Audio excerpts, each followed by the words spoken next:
السلام علیکم ورحمۃ اللہ تعالیٰ وبرکاتہ۔ الحمد للہ نحمدہ ونستعینہ ونستغفرہ ونؤمن بہ ونتوکل علیہ ونعوذ باللہ من شرور انفسنا ومن سیئات اعمالنا، من یہدہ اللہ فلا مضل له ومن یضلل فلا هادی له، ونشهد ان لا اله الا الله وحده لا شريك له، ونشهد ان محمدا عبده ورسوله، اما بعد فاعوذ بالله من الشیطان الرجیم، بسم اللہ الرحمن الرحیم، لقد خلقنا الانسان في احسن تقویم ان اللہ على كل شيء قدیر۔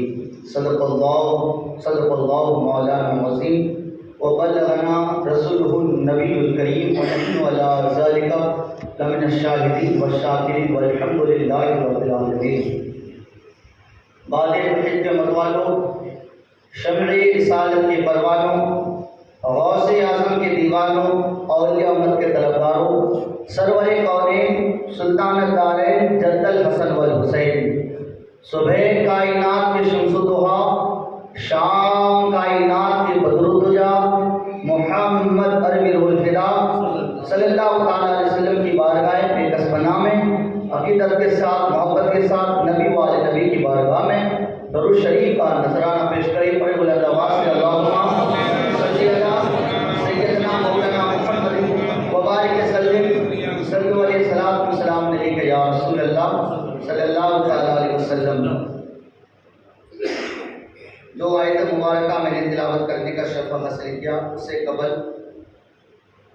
وہ کلام جس سے ہمیں اپنی موت کو یاد آ جائے، جو بہت مشہور و معروف کلام ہے، تو تاکہ ہمیں بھی اس بات کا احساس ہو جائے کہ آج کسی کی باری ہے تو کل ہماری بھی باری ہے۔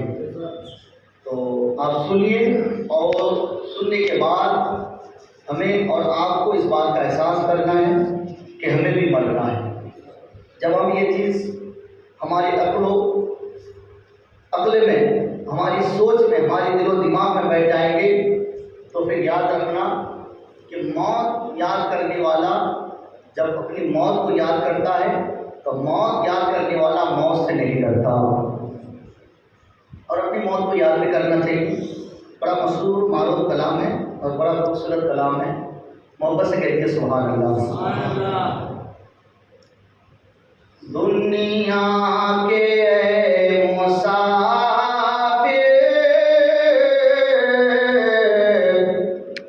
منزل تیری قبر ہے، ہر ایک کا یہ ٹھکانہ ہے۔ ہم دنیا میں چاہے 100 سال 200 سال 1000 200 سال کتنا بھی ہم جی لیں، لیکن آخر میں ہمارا ٹھکانہ قبر ہی ہے۔ اور یہ تو زندگی ہے، یہ تھوڑی سی لمحے کی زندگی ہے، لیکن قبر جو ہے یہ وہ ہماری منزل ہے جس میں ہمیں ہزاروں سال رہنا ہے۔ تو اس لیے شاعر کہتے ہیں، دنیا کے مسافر منزل تیری قبر ہے،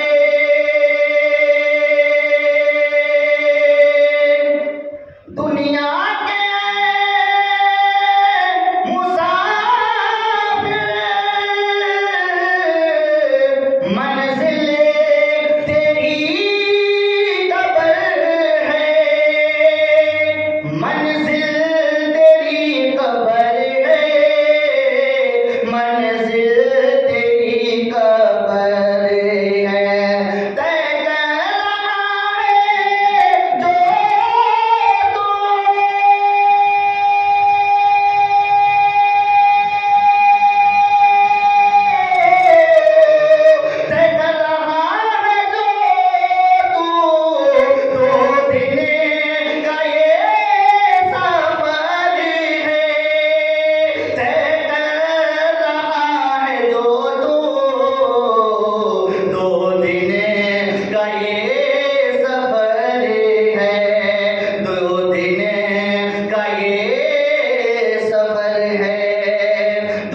پھر بھی ہمیں اپنی موت کو یاد نہیں آتا. اس لیے شاعر کہتے ہیں جب سے بنی ہے دنیا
منزل تیری قبر ہے طے کر رہا ہے جو تو 2 دن کا یہ سفر ہے آنکھوں سے تو نے اپنے کتنے جناز دیکھے کتنے جناز دیکھے کتنے جناز دیکھے کتنے جناز دیکھے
محلوں میں سونے والے مٹی میں سو رہے ہیں محلوں میں سونے والے مٹی میں سو رہے ہیں مخمل میں سونے والے مٹی میں سو رہے ہیں مٹی میں سو رہے ہیں مٹی میں سو رہے ہیں شام و گدا یہاں سب ایک ساتھ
ایک بار درود پاک کرو.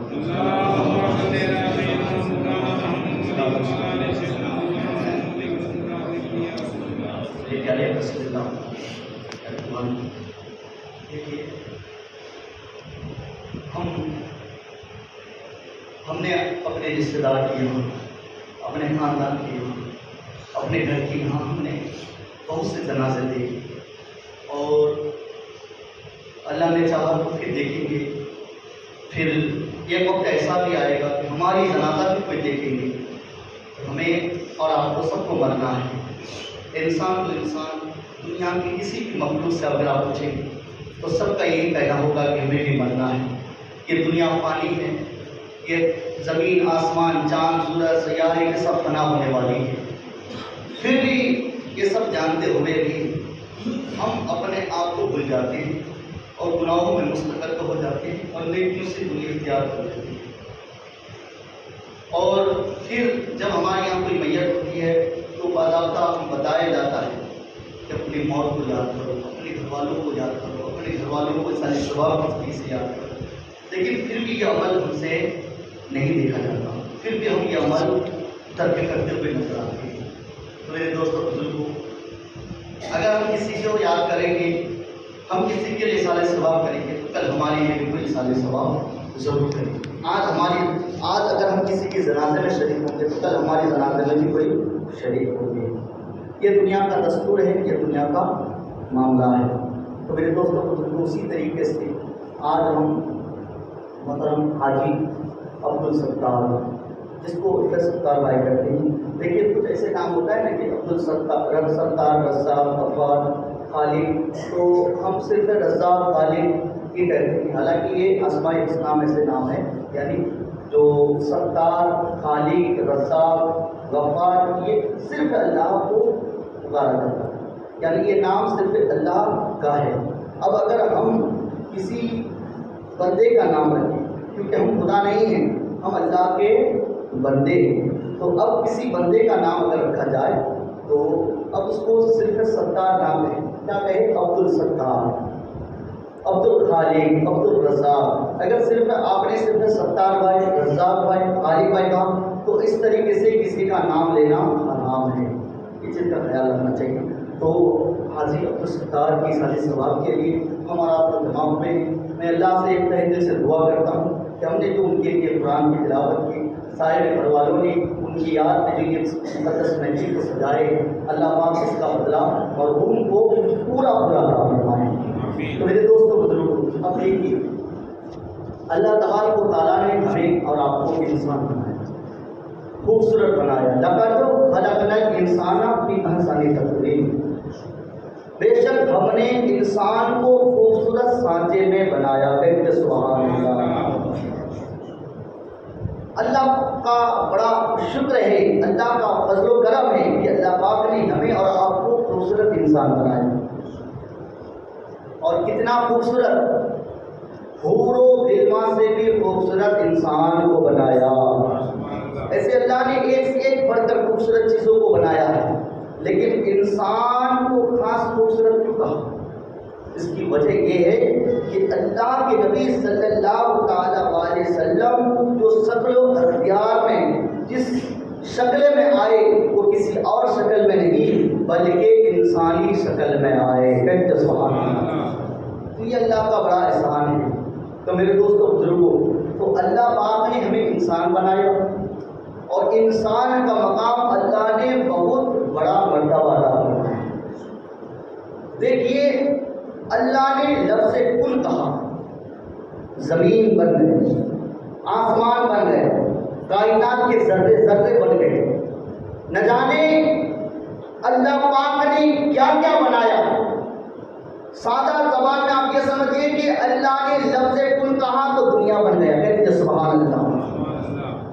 دنیا بنایا، لیکن جو کچھ بھی اللہ نے بنایا اپنی مرضی سے بنایا. انسان کو بھی اپنی مرضی سے بنایا، لیکن جب انسان کو پیدا کرنا چاہا تو لفظ کن سے نہیں بنایا، بلکہ اللہ اپنا نائب بنانے کے لیے اپنے فرشتوں کو جمع کیا، کہتے سبحان اللہ، اور فرشتوں سے فرمایا فرشتوں میں زمین پر اپنا نائب بنانا چاہتا ہوں۔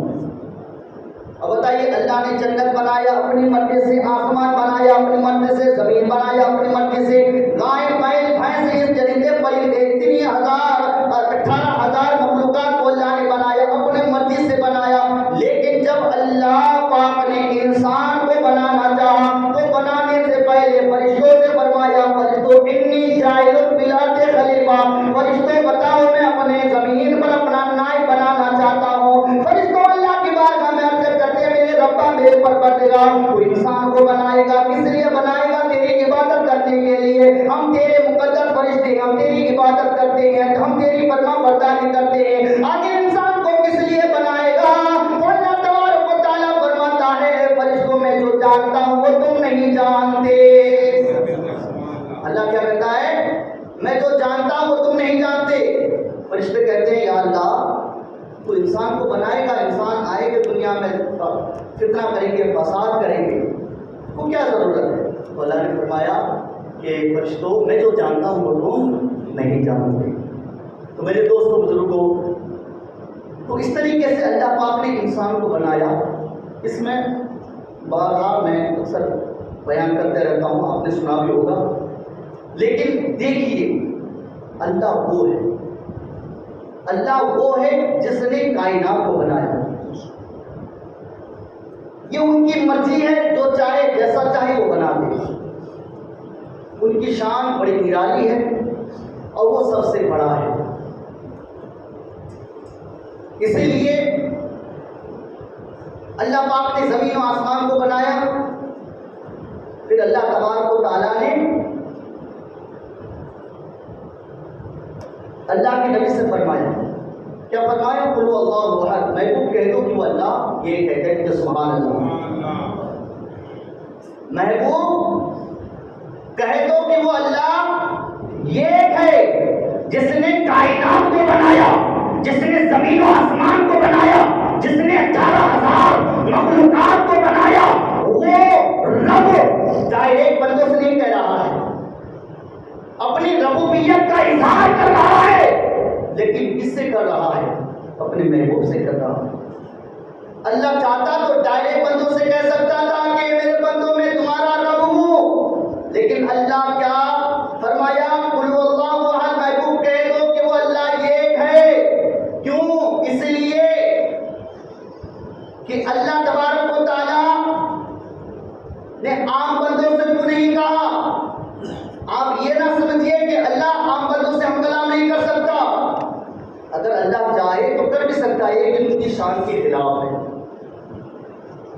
ان کی شان تو یہ ہے کہ بندہ رب سے جب ہم کلام کر لے، اور اللہ جس بندے سے ہم کلام کر لے، اللہ جس سے کلام فرماتا ہے، اللہ پاک اسے نبوت کا درجہ عطا فرماتا ہے، اسے رسالت کا مقام عطا فرماتا ہے، اسے نبی بنا دیتا ہے، اسے رسول بنا دیتا ہے، اسے انبیاء بنا دیتا ہے۔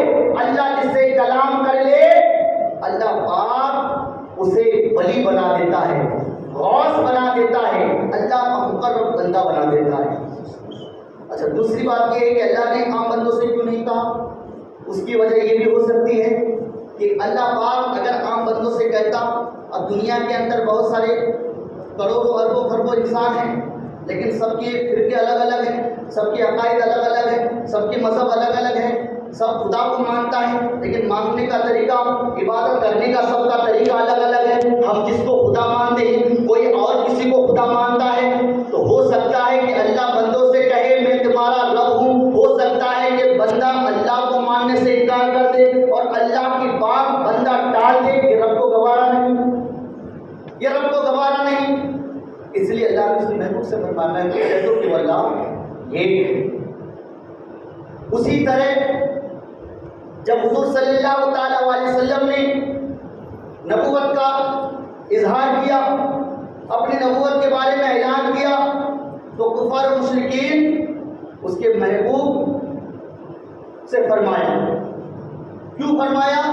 اس کی وجہ یہ ہے کہ جب کفار و مشرکین سے فرمایا، اپنی نبوت کا اظہار کیا، تو کفار و مشرکین جو ہے ہمارے ہمارے نبی صلی اللہ تعالیٰ علیہ وسلم کی نبوت کو ماننے سے انکار کرنے لگے.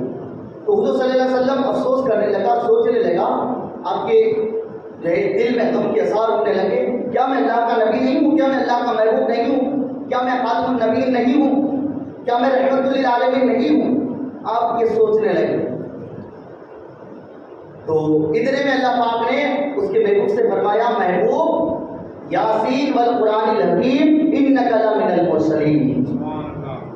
قسم قرآن کی محبوب, تجھے کوئی محبوب مانے یا نہ مانے, میں تجھے محبوب مانتا ہوں. کہتے سبحان اللہ. محبوب تجھے کوئی مرسلین مانے یا نہ مانے, میں تجھے مرسلین مانتا ہوں. محبوب تجھے کوئی نبی مانے یا نہ مانے, میں تجھے نبی مانتا ہوں. تو میرے دوستوں بزرگوں, اور جس نے مان لیا, اللہ نے کیا فرمایا, محبوب تم کہہ دو کہ میں اللہ کا نبی ہوں. جس کا جی چاہے مان لے, جس کا جی چاہے نہ مانے, لیکن کوئی مانے یا نہ مانے میں تجھے مانتا ہوں. لیکن زمانہ شاہد ہے, تاریخ شاہد ہے, جس نے میرے نبی کو مان لیا وہ زمانے کا ممتاز بن گیا. کہتے جو سبحان اللہ. صدیق مان گیا تو صدیق کو صداقت مل گئی, وہ صدیق جو ہے اپنے صداقت کے ممتاز بن گئے. عمر نے مان لیا, عمر اپنے زمانے کے ممتاز بن گئے. عثمان غنی نے مانا, عثمان غنی سخاوت کے ممتاز بن گئے. علی نے مانا تو مولا علی بھی جو ہے سخاوت کے ممتاز بن گئے. صحابہ میں صدیق کو صداقت مل گئی, عمر کو عدالت مل گئی, عثمان کو سخاوت مل گئی, مولا علی کو شجاعت مل گئی. حسین نے مانا تو حسین کو شہادت مل گئی.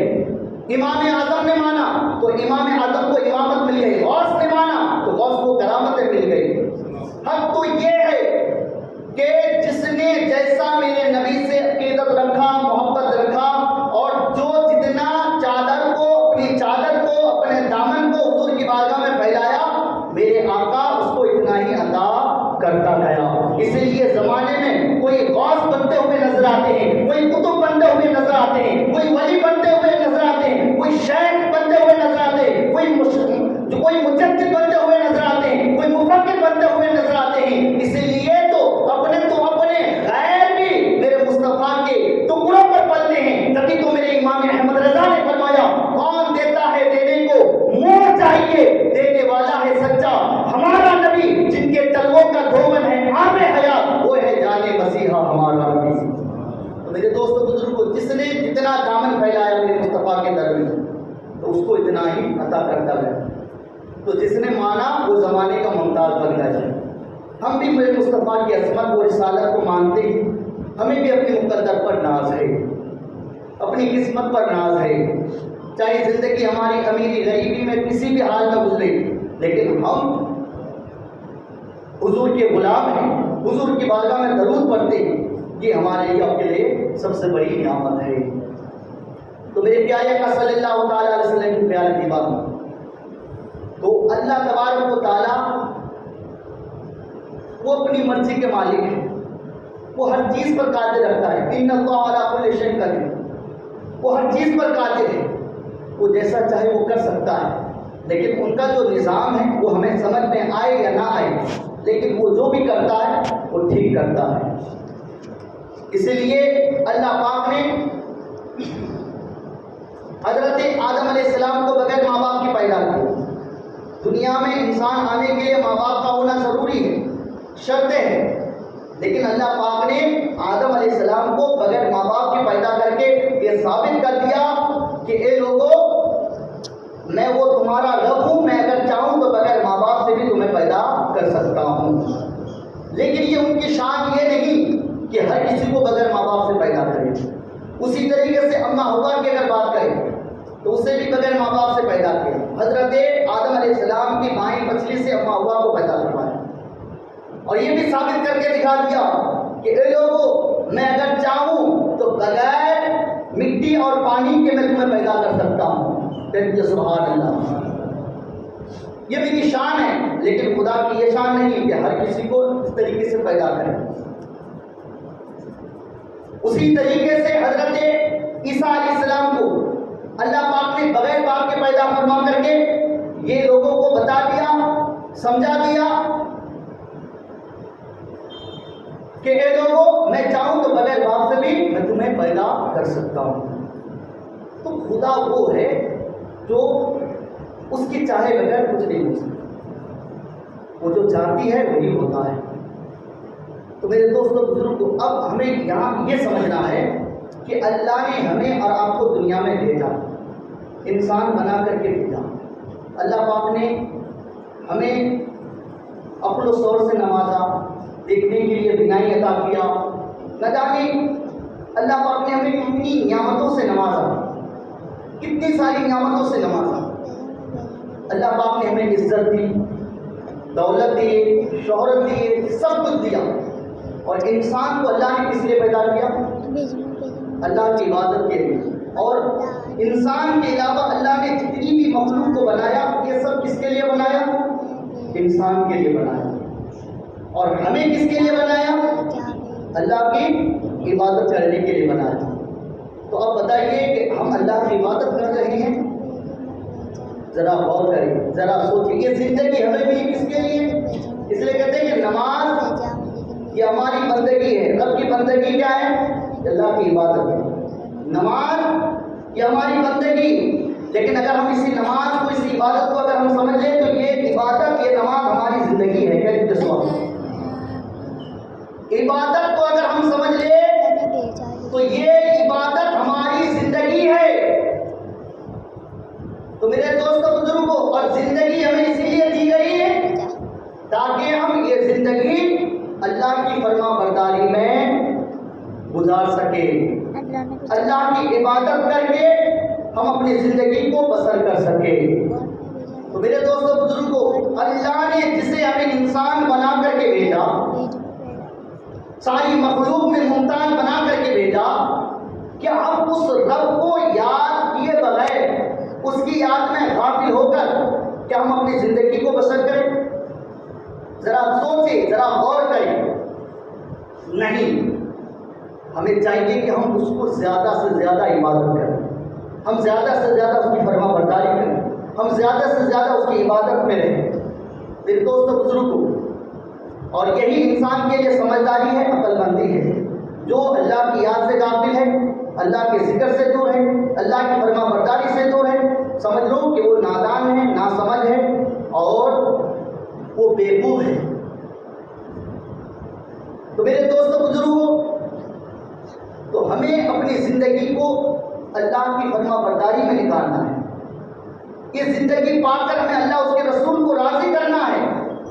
اگر یہ زندگی ہمیں ملنے کے بعد ہمیں اللہ کو راضی نہ کر سکا تو پھر ہمارا ٹھکانہ کیا ہوگا ہم سمجھ سکتے ہیں، ہماری منزل کہاں ہوگی وہ بھی ہم جان سکتے ہیں۔ ہم جانتے ہیں، سمجھتے ہیں، سب کچھ جانتے ہیں، لیکن ہمیں عمل کی ضرورت ہے، ہمیں عمل کی ضرورت ہے۔ میرے دوستوں بزرگوں، حضرت عائشہ صدیقہ رضی اللہ تعالی عنہا حضور کی بارگاہ میں عرض کرتے، یا رسول اللہ، آپ کی امت میں کوئی ایسا شخص بھی ہے جو بغیر حساب و کتاب جنت میں داخل ہو جائیں گے؟ تو میرے نبی نے فرمایا، ہاں، میری امت میں وہ لوگ ہیں جو اپنے گناہوں کو یاد کر کے رویا کرتے ہیں۔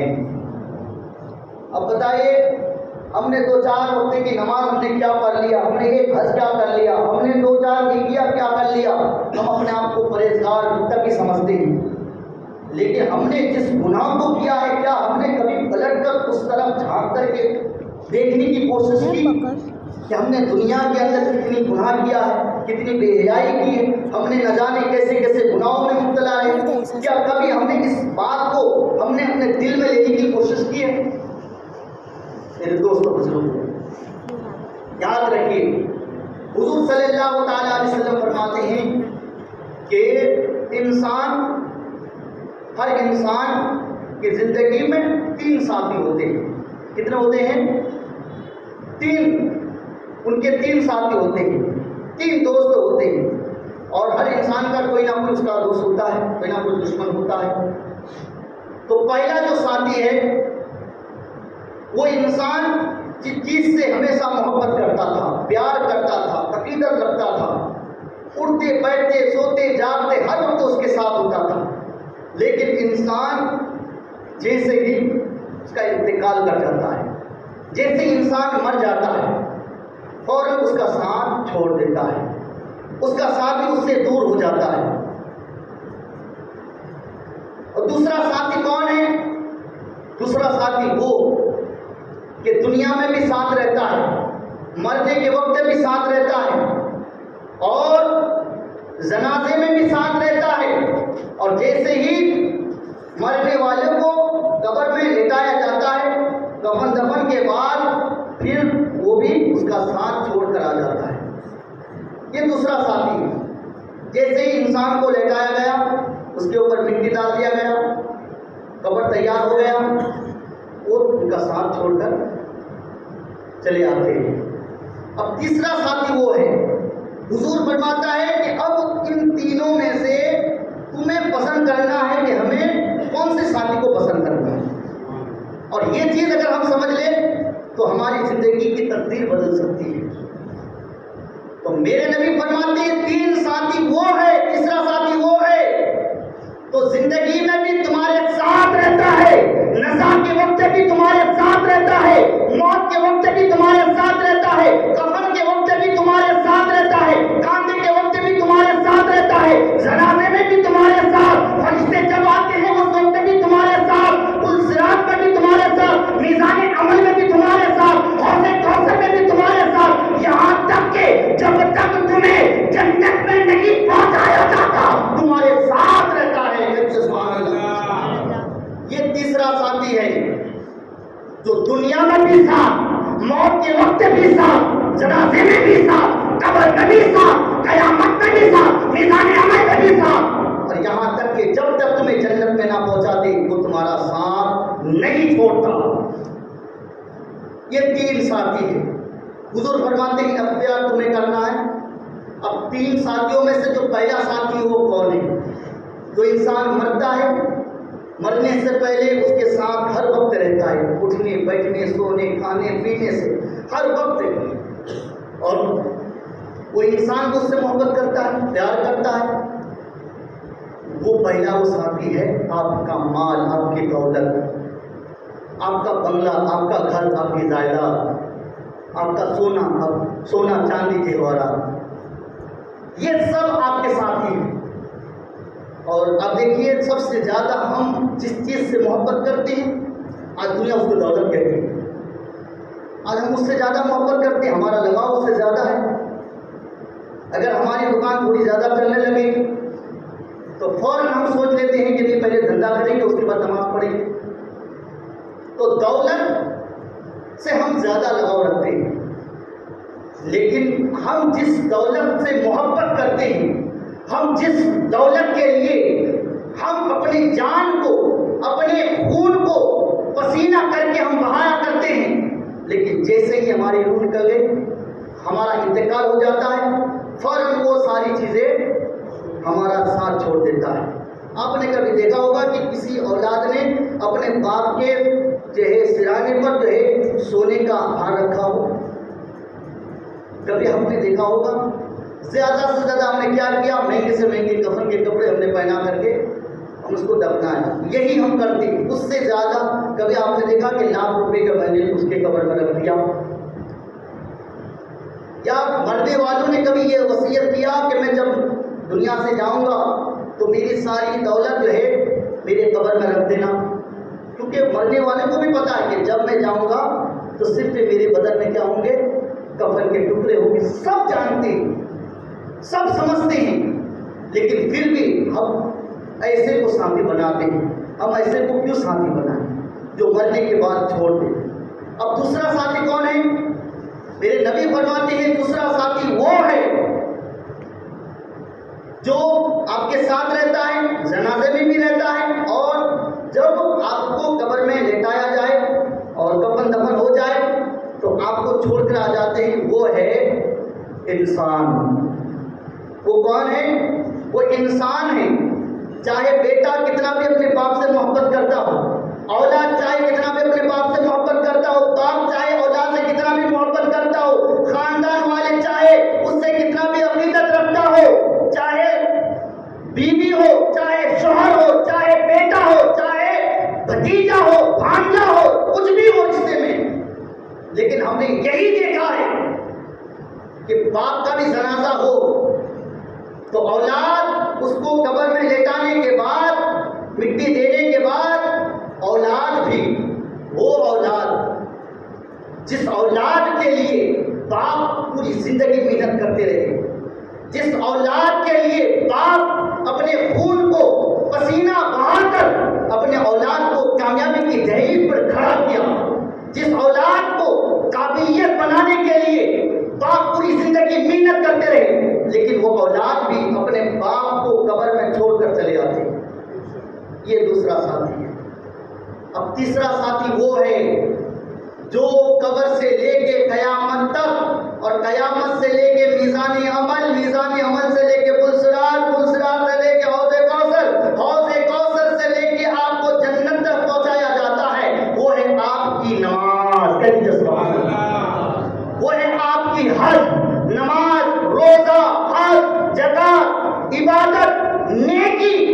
یہ وہ ساتھی ہے آپ کے کہ آپ کے ہمیشہ آپ کے ساتھ رہا کرتے ہیں، جو آپ کے قبر تک لے جائیں گے اور قبر سے لے کے جنت تک لے جائیں گے۔ تو میرے پیارے آقا صلی اللہ تعالیٰ علیہ وسلم کے پیارے پیارے امام، ذرا غور کریں، ذرا سوچیں کہ ہم کس سے محبت کرنا چاہیے، ہمیں کس سے لگاؤ رکھنی چاہیے۔ تو میرے دوستوں بزرگوں، نعرہ تکبیر، نعرہ رسالت، خلیفہ حضور شیخ الاسلام حضور سید امین القادری، نعرہ تکبیر، نعرہ رسالت۔ ایک بار درود پاک پڑھ لیجیے، اللہم صلی علی سیدنا محمد۔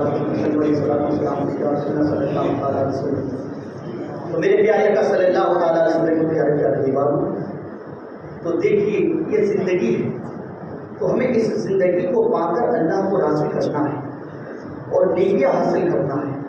دیکھیے جب تک آپ کی زندگی ہے تو آپ جتنا چاہے نیکی حاصل کر سکتے ہیں، جیسے ہی آپ کی موت ہو جائے گی تو پھر یاد رکھیے آپ کے اعمال کا جو سلسلہ ہے وہ منقطع ہو جائے گا۔ تو آپ اگر چاہیں تو آپ ہر پل، ہر لمحہ، ہر گھڑی جو ہے آپ لاکھوں کروڑوں نیکیاں حاصل کر سکتے ہیں۔ جیسا کہ آپ دیکھیے قرآن کی آپ تلاوت کرتے ہیں، جیسا کہ بسم اللہ الرحمن الرحیم آپ نے پڑھ لیا تو بتایا جاتا ہے، حضور فرماتے ہیں کہ بسم اللہ پڑھنے والا جب بسم اللہ پڑھتا ہے تو بسم اللہ کے ہر حروف کے بدلے میں اللہ پاک 4,000 نیکی عطا فرماتا ہے۔ کہ سبحان اللہ، کتنے نیکی؟ 4,000 نیکی، 4,000 گناہوں کی مغفرت، 4,000 مقام کی بلندی۔ اب بسم اللہ میں کتنے حروف ہیں؟ 19 حروف ہیں۔ اب بتائیے کہ ایک بار بسم اللہ پڑھے تو اللہ پاک آپ کو لاکھوں نیکی عطا فرماتا ہے۔ اگر آپ 100 مرتبہ، 1000 مرتبہ، لاکھوں مرتبہ اگر آپ پڑھتے رہیں گے تو اللہ کتنا ثواب عطا فرمائے گا۔ تو یہ زندگی ہے، آپ جتنا چاہے نیکی حاصل کریں۔ ہمارے سید امین میاں رہے تقریر کے سلسلے میں آپ نے بتایا تھا کہ جب ہم جتنا چاہے نیکی حاصل کر سکتے ہیں۔ بتایا جاتا ہے کہ جب ہم ایک مسلمان دوسرے مسلمان سے ملتے ہیں، جب ہم ایک دوسرے کو سلام کرتے ہیں تو اللہ تبارک و تعالیٰ سلام کرنے والوں کو، میرے نبی فرماتے ہیں سلام کرنے والوں کو اللہ تبارک و تعالیٰ 100 حج اور 100 عمرہ کرنے کا ثواب عطا فرماتا ہے۔ اب بتائیے آج کے تاریخ میں کوئی ہے ایسا جو 100 حج کر سکے، 100 عمرہ کر سکے؟ تو میرے دوستوں بزرگوں، اب ایک بار اگر حج کر کے جاتا ہے تو آج کی تاریخ میں کتنا لاکھ روپے لگتا ہے؟ 4 لاکھ روپے لگتا ہے۔ دور پہ جاؤ تو 6 لاکھ۔ اب بتاؤ 100 حج اگر آپ شمار کریں گے تو 6 کروڑ روپے ہوتا ہے۔ اب اللہ کا کرم فرما کے ایک سلام میں اللہ تعالیٰ 6 کروڑ نیکی عطا فرما دیتا ہے۔ اب بتائیے میرے دوستوں بزرگوں، تو یہ نیکی آپ حاصل کریں۔ اور ایک نیکی ایسے بھی ہے کہ آپ کچھ نہ بھی پڑھے، صرف دیکھ لیں تو اللہ ثواب عطا فرماتا ہے۔ وہ کون سی نیکی ہے؟ وہ ہے ماں باپ کے چہرے کو دیدار کرنا۔ کہتے سبحان اللہ۔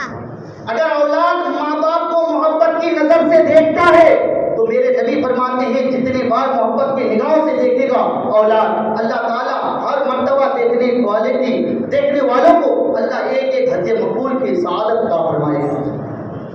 اگر ہم 100 مرتبہ بھی اگر اپنے ماں باپ کو محبت کی نظر سے دیکھیں گے تو اللہ تعالیٰ ہمیں 100 حج مقبول کا ثواب عطا فرمائے. کماؤ نیکیاں، حاصل کرو نیکیاں. میرے دوستوں بزرگ، اسی طریقے سے ہمیں اپنی موت کو یاد کرنا اور موت کے ساتھ ساتھ جو ہے ہمیں نیکیاں بھی جمع کرنا ہے، کیونکہ یہی نیکی ہمارے ساتھ ہمیشہ رہنے والی ہے اور یہی نیکی ہمیں جنت تک لے جائے گی. تو اللہ پاک سے دعا ہے کہ ہمیں اور آپ کو جو ہے اپنی موت کو یاد کرنے کی توفیق عطا فرمائے اور زیادہ سے زیادہ اللہ کی فرما